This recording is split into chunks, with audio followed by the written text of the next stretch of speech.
So hello student, welcome back to this channel. पिछली class में हम मियोसिस के बारे में पढ़े थे। मियोसिस फर्स्ट के फेजेस के बारे में पढ़े थे। जैसे कि मैंने आपको पिछली क्लास में बताया था कि they are the five they are the four phases of meiosis which is divided into. Okay, so let's start with the meiosis first. So as you know, meiosis first have four phases. First one is prophase first. So prophase first is a longer and more complex than a prophase of mitosis. ये सब हम पढ़ चुके थे पिछले classes में। फिर हम प्रोफेज को हमने 5 पार्ट में डिवाइड किया था। लेप्टोटीन, जाइगोटीन, पेचाइटिन में डिवाइड किया था। और पेचाइटिन तक हम पढ़ चुके थे जहां पर रिकॉम्बिनेशन हुआ था। क्या हुआ था बेटा? रिकॉम्बिनेशन हुआ था। रिकॉम्बिनेशन को हम क्रॉसिंग ओवर भी कहते हैं। क्या बोलते हैं? क्रॉसिंग ओवर भी बोलते हैं। और इसी क्रॉसिंग ओवर की वजह से सारे सिबलिंग एक जैसे नहीं होते हैं, उनके अंदर वेरिएशन आता है रिकॉम्बिनेशन की वजह से। करेक्ट। और जो रिकॉम्बिनेशन होता है बेटा, वो रिकॉम्बिनेशन किसकी वजह से होता है? रिकॉम्बिनेशन होता है एक एंजाइम की वजह से। जो एंजाइम्स रिकॉम्बिनेशन कराता है, उस एंजाइम का नाम है रिकॉम्बिनेज। करेक्ट। तो रिकॉम्बिनेज नाम के एंजाइम से रिकॉम्बिनेशन होता है। तो यहां पर देखो साफ साफ लिखा हुआ है, crossing over is the exchange of genetic material between non sister chromatid. Correct. तो देखो, अब यहां पर भी ये भी लिखा है कि जो एंजाइम्स इन्वॉल्व होता है क्रॉसिंग ओवर में, जिसको हम रिकॉम्बिनेज कहते हैं। और करेक्ट, और crossing over leads to recombinant genetic material. Is it clear? So now let's move to the diplotene. देखो, अब डिप्लोटीन में क्या होगा कि जैसे कि हमने देखा था कि ये हमारा ये सेल है, ठीक है। और सेल के अंदर न्यूक्लियस था, ठीक है। अब इस न्यूक्लियस के अंदर हमने ये देखा था कि जो दो होमोलोगस क्रोमोसोम होते हैं, ये हमारे दो होमोलोगस क्रोमोसोम हैं। एक तो ये, ठीक है, और इस जैसा एक और होमोलोगस क्रोमोसोम, ये वाला। करेक्ट। इनके सेंट्रोमियर बना देते हैं। बीच में सेंट्रोमियर है, ये सेंट्रोमियर है। और मैंने आपको बताया था कि इन दोनों के बीच में एक साइनेप्टोनिमल कॉम्प्लेक्स बन जाता है, कुछ इस तरीके से, आपस में इस तरीके से साइनेप्टोनिमल कॉम्प्लेक्स से ऐसे जुड़ जाते हैं, ऐसे इस तरीके से। ठीक है, इसको हमने नाम दिया साइनेप्टोनिमल कॉम्प्लेक्स, है ना? ये पढ़ा था हम लोगों ने। तो डिप्लोटिन स्टेज में क्या होता है, जो ये साइनेप्टोनिमल कॉम्प्लेक्स है, ये धीरे धीरे धीरे धीरे डिसोल्यूशन होने लग जाता है, ये दिखना बंद होने लग जाता है।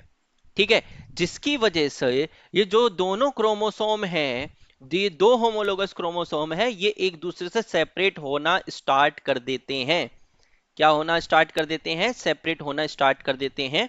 लेकिन आपको जो याद रखना है ना, वो पॉइंट क्या याद रखना है कि ये सेपरेट तो हो रहे हैं, लेकिन जहां से ये जो sister non sister chromatid crossing over किया हुआ है, जैसे कि मैं दिखाता हूं अभी आपको। मान लीजिए कि ये एक क्रोमोसोम है, ठीक है। यहां पर भी एक और क्रोमोसोम है।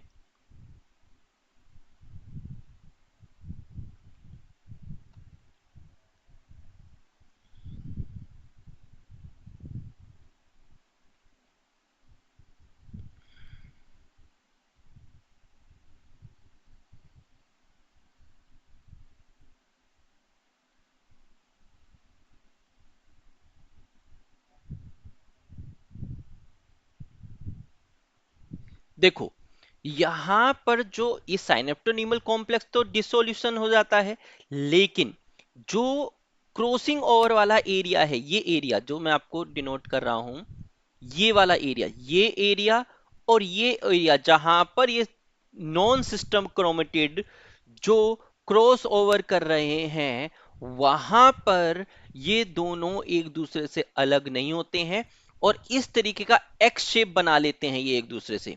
तो इस जो ये एक्स शेप बन रहा है ना, इसको चियास्माटा कहते हैं। क्या कहते हैं? कियास्माटा। इस स्ट्रक्चर को हम क्या बोलते हैं? कियास्माटा कहते हैं। तो ये इंपॉर्टेंट है as aspect of your NEET exam कि कियास्माटा कौन से फेज, प्रोफेज फर्स्ट के कौन से फेज में बनता है। तो you have to give the answer diplotene. तो डिप्लोटीन स्टेज में एक एक्सेप्ट स्ट्रक्चर बनता है जिसको हम कियास्माटा कहते हैं। अब ये कियास्माटा क्या होता है? जहां पर देखो ये साइनेप्टोनीमल जो कॉम्प्लेक्स था, ये बीच में जो बना हुआ था, ये तो डिसोल्यूशन हो गया, लेकिन जहां पर ये नॉन सिस्टर क्रोमेटिड एक दूसरे के ऊपर क्रॉसिंग ओवर करते हैं, वहां पर एक एक्स शेप स्ट्रक्चर बन जाता है जिसको हम कियास्माटा कहते हैं। Is it clear?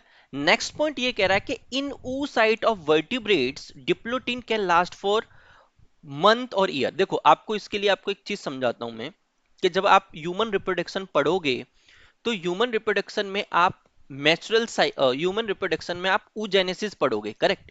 जिसमें फीमेल के गैमेट्स बनते हैं।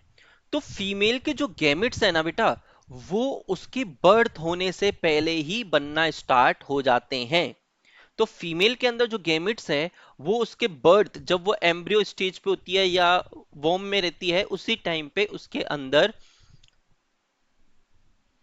एग बनना स्टार्ट हो जाते हैं। लेकिन वो जो एग, जो म्यूसिस उनके अंदर स्टार्ट होती है ना, फीमेल की बॉडी के अंदर, वो मियोसिस सस्पेंड कर जाती है डिप्लोटीन स्टेज पे। तो ये क्वेश्चन नीट का भी है कि जो oogenesis फीमेल के अंदर होती है, वो कौन सी स्टेज पे सस्पेंड हो जाती है? तो आपको याद रखना है, मियोसिस फर्स्ट के प्रोफेस फर्स्ट में डिप्लोटीन फेस के अंदर क्या होती है बेटा? सस्पेंड कर जाती है oogenesis। और जब फीमेल की बॉडी में मिनार्क स्टार्ट हो जाता है, मतलब when they are start to produce, when they are start to mature egg in the age of 10 to 13, that we refer as a menarche, the suspended stage of diplotin will be continue. Suspended stage of diplotin will be stop, correct?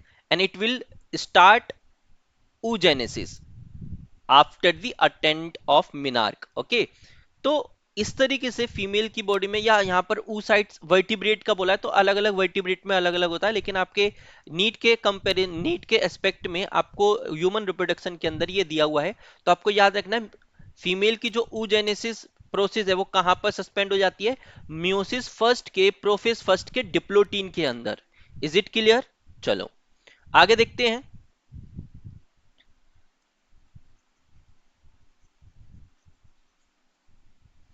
तो देखो next में अगर हम देखें, तो next में लिखा हुआ है कि टर्मिनाइजेशन ऑफ चियास्माटा। चियास्माटा धीरे धीरे, चियास्माटा जो होता है वो धीरे धीरे क्या होने लग जाता है? टर्मिनाइजेशन होता है, मतलब पूरी तरीके से तो नहीं जाता है, फिर भी इस तरीके से अटैच रहते हैं होमोलोगस क्रोमोसोम, बट थोड़ा बहुत वो टर्मिनाइजेशन उनके अंदर हो जाता है। क्रोमोसोम आर फुल्ली कंडेंस्ड हो जाते हैं डाइकाइनेसिस के अंदर। Meiotic spindle is assembled and cell organelle disappear. जैसे कि ये सेल है,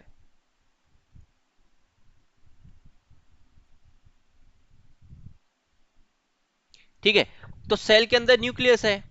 अब जो स्पिंडल फाइबर है यहां पर इस तरीके से निकल रहे हैं, वो यहां पर असेंबल होना स्टार्ट कर देते हैं, ठीक है? इस तरीके से आ जाएंगे, यहां पर आपके क्रोमोसोम है, होमोलोगस क्रोमोसोम, इस तरीके से दोनों, ठीक है? और जितने भी सेल ऑर्गेनली है वो सब डिसअपियर होना स्टार्ट कर देता है डाइकाइनेसिस के अंदर। तो यहां पर आपको प्रोफेस फर्स्ट खत्म हो जाता है, ठीक है? नेक्स्ट हम देखते हैं आगे।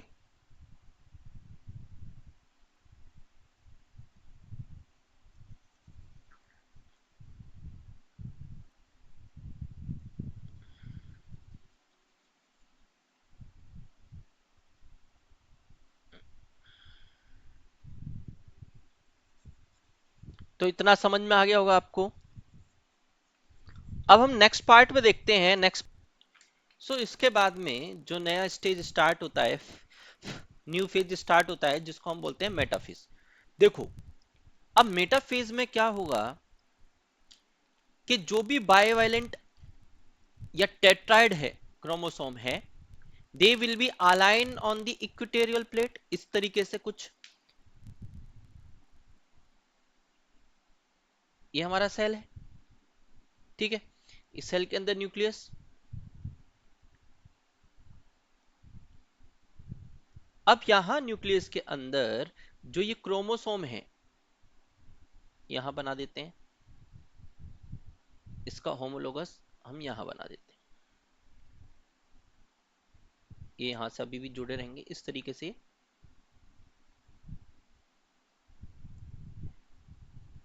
इक्वेटर पे अलाइन हो जाएंगे ये।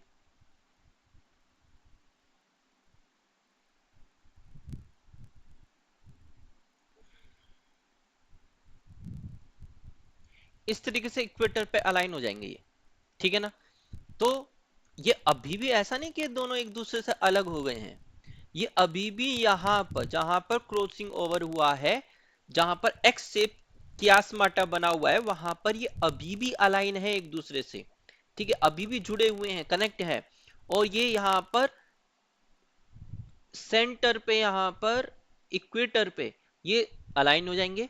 और यहां पर इधर आपको स्पिंडल फाइबर कुछ ऐसे दिखाई देना स्टार्ट होगी, ठीक है। और ये जाके विल बी अटैच यहां इसके काइनेटोकोर पे।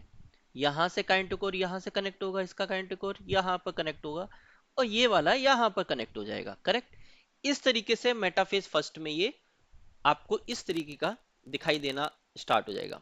तो अब हम एनाफेज फर्स्ट की बात करें, तो एनाफेज फर्स्ट के अंदर क्या होगा, देखो। एनाफेज फर्स्ट के अंदर जो भी होमोलोगस क्रोमोसोम होंगे वो सेपरेट हो जाएंगे, है ना। सेपरेट कैसे होंगे कि ये सेल है हमारा, है ना। अब यहां पर जो क्रोमोसोम थे वो इस तरीके से अलग अलग हो जाएंगे। ये यहां पर चला जाएगा इस साइड पोल पे, ठीक है। और यहां पर जो थे वो इस तरीके से अलग होना स्टार्ट हो जाएंगे, इस तरीके से,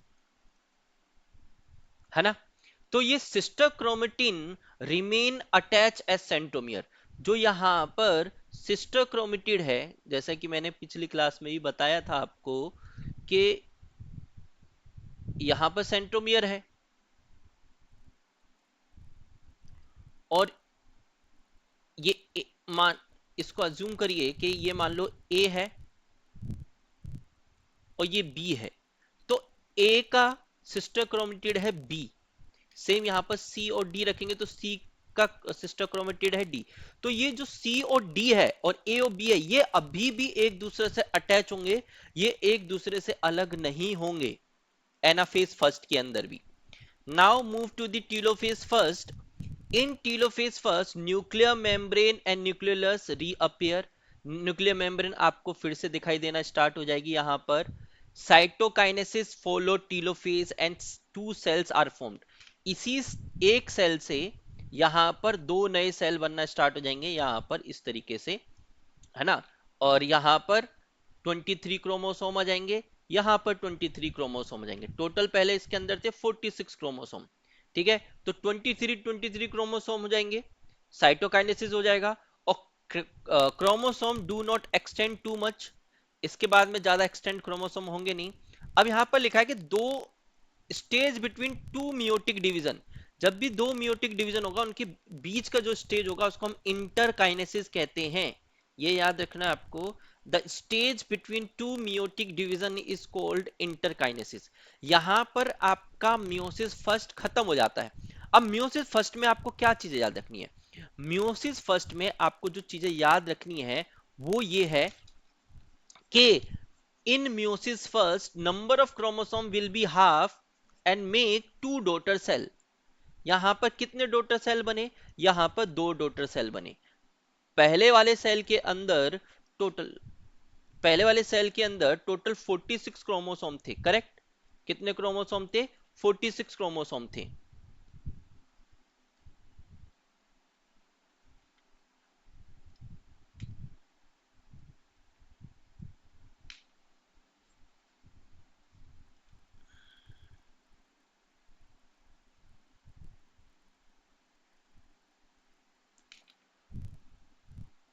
ये सेल था, है ना? इस सेल के अंदर टोटल 46 क्रोमोसोम थे,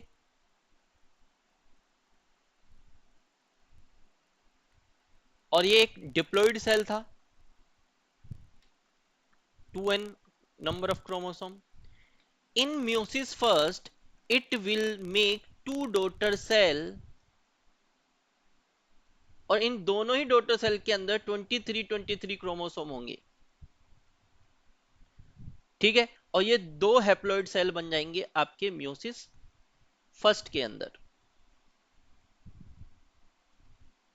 तो आपको क्या याद रखना है कि मियोसिस फर्स्ट के अंदर जो डिप्लॉइड सेल है उससे 2 हैप्लॉइड सेल बनेंगे, जिनके अंदर number of chromosome will be half in each daughter cells, correct?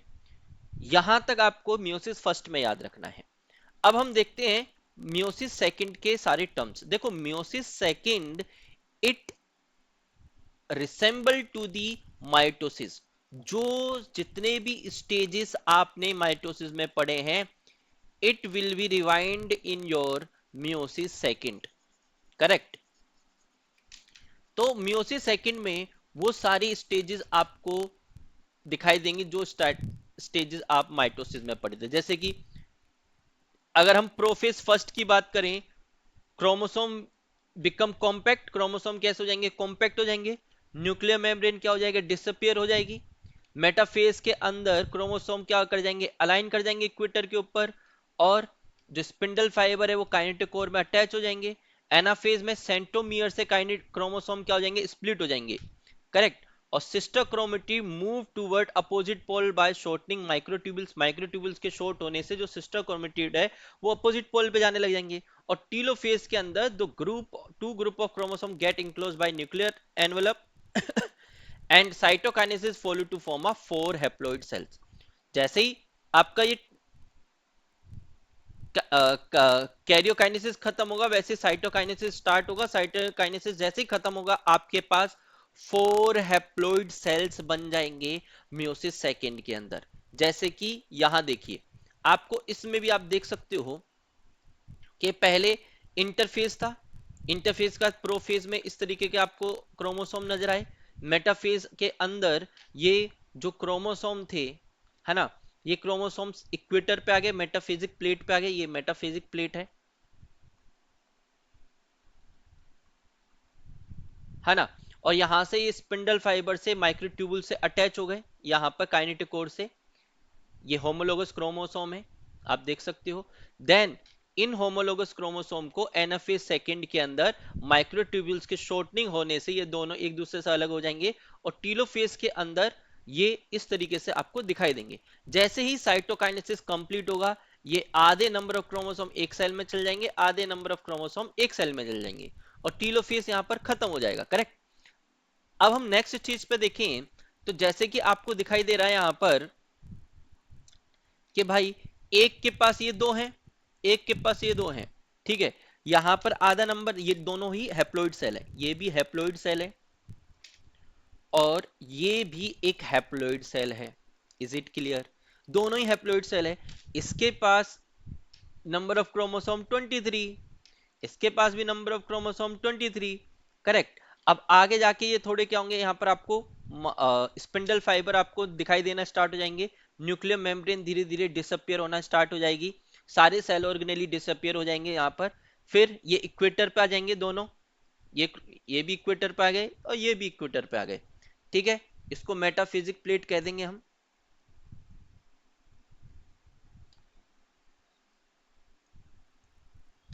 Metaphysic plate पे ये अलाइन हो गए,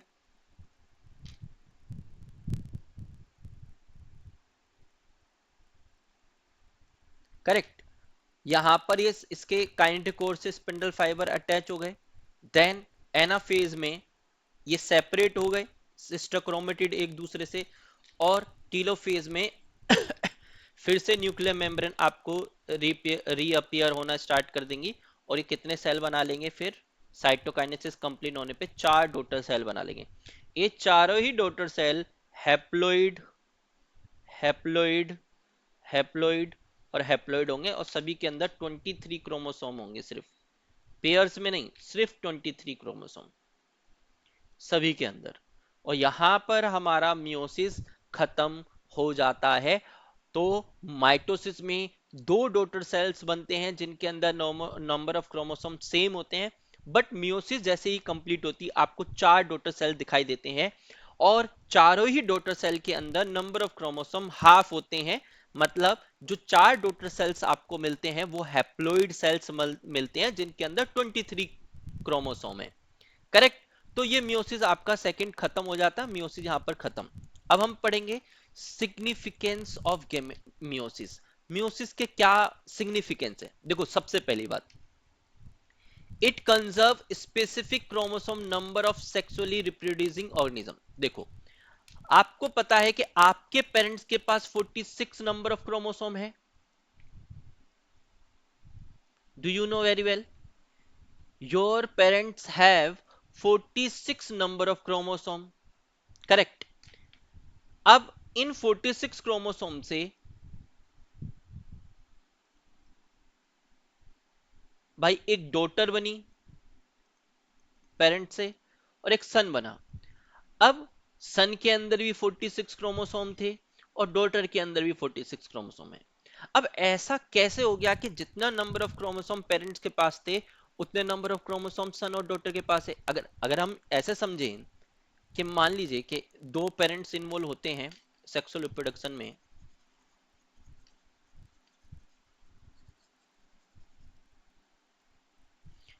मानते हैं कि ये मान लो मेल है, ठीक है, ये फीमेल है। फीमेल के अंदर 46 क्रोमोसोम, मेल के अंदर भी 46 क्रोमोसोम। मान लो इसने जो गैमेट्स बनाए उस गैमेट्स के अंदर भी 46 क्रोमोसोम, और फीमेल ने जो गैमेट्स बनाए उसके अंदर भी 46 क्रोमोसोम। अब दोनों के अंदर जब 46 क्रोमोसोम गैमेट्स के अंदर होंगे, और गैमेट्स जब फ्यूज होंगे फर्टिलाइजेशन होने के बाद में, तो टोटल 92 क्रोमोसोम होंगे ना डॉटर सेल के अंदर। लेकिन ऐसा तो पॉसिबल नहीं होता है कि 92 क्रोमोसोम किसी भी डॉटर के अंदर या सन के अंदर होंगे। क्यों? क्योंकि उनके अंदर तो फिर से 46 क्रोमोसोम है। क्यों? कि हमारा जो जितना भी हमारा ब्लूप्रिंट है, जिस तरीके से हमारा एवोल्यूशन हुआ है उसके अकॉर्डिंग हमारी बॉडी के अंदर हर एक सेल के अंदर 46 क्रोमोसोम होने चाहिए। इसलिए ही हमारे अंदर मियोसिस होता है, और मियोसिस में जब गैमेट का फॉर्मेशन होता है तो यहां पर 46 के जगह पे 23 नंबर ऑफ क्रोमोसोम हो जाते हैं। और जब ये 23 नंबर ऑफ क्रोमोसोम फ्यूज करते हैं तो फिर से 46 नंबर ऑफ क्रोमोसोम आपके जाइगोट के अंदर आ जाते हैं। तो जिससे कि आपका जो नंबर ऑफ क्रोमोसोम है वो कंजर्व रहता है। में आपके पेरेंट्स के अंदर भी 46 नंबर ऑफ क्रोमोसोम थे, और जो बेबी होता है उसके अंदर भी 46 नंबर ऑफ क्रोमोसोम होता है। This is the conservation of chromosome number in sexually reproducing organism. Next point क्या कह रहा है? नेक्स्ट पॉइंट ये कह रहा है increase the genetic variability by recombination. देखो, अभी आपने देखा कि रिकॉम्बिनेशन हो रहा है, और रिकॉम्बिनेशन होने से क्या हो रहा है? वेरिएशन हो रहा है। तभी तो सेक्सुअल रिप्रोडक्शन कोई भी ऑर्गेनिज्म करता है तो उसके अंदर आपको ज्यादा वेरिएशन देखने को मिलता है। क्यों? क्योंकि उनके अंदर हो रहा है क्रॉसिंग ओवर, और क्रॉसिंग ओवर हो रहा है तो उसको हम रिकॉम्बिनेशन भी कहते हैं। तो रिकॉम्बिनेशन होने से, क्रॉसिंग ओवर होने से उनके अंदर वेरिएशन दिखाई दे रहा है, और variation are very very important for the evolution. अगर वेरिएशन नहीं होगा किसी भी जनरेशन के अंदर तो एवोल्यूशन भी नहीं होगा। ठीक है? तो जो भी चेंजेस आपके अंदर ओवर द टाइम आया है ना, जो आज के टाइम पर आप जैसे हो इतने पहले जैसे थे, ओवर द टाइम जो भी वेरिएशन आया वो due to the recombination. Correct? और रिकॉम्बिनेशन किसकी वजह से होता है? मियोसिस की वजह से होता है। करेक्ट। तो यहां पर बेटा ये चैप्टर हो जाता है आपका फिनिश। नेक्स्ट वाली क्लास में हम इसके जितने भी पीवाईक्यू क्वेश्चन है नीट में जो भी पूछे गए हैं वो सारे हम डिस्कस करेंगे इस नेक्स्ट क्लास के अंदर। और जितने भी क्वेश्चन नीट के हैं, जितने भी इंपॉर्टेंट नीट के क्वेश्चन है, या मैं अलग से 2-3 क्वेश्चन और आपको बता दूंगा जो आपको नेक्स्ट नीट की जो भी एग्जाम होगा उसमें आपसे पूछा जा सकता है, उसका पूरे का हम डिस्कशन करेंगे नेक्स्ट क्लास में। तो आई होप आपको ये पूरा चैप्टर समझ में आया होगा, माइटोसिस और मियोसिस। पीवाई को जब हम सोल्व करेंगे तो आपको और अच्छे से सारे डाउट क्लियर हो जाएंगे। तो आज की क्लास हम यहीं पे खत्म करते हैं। Bye bye everyone, take care.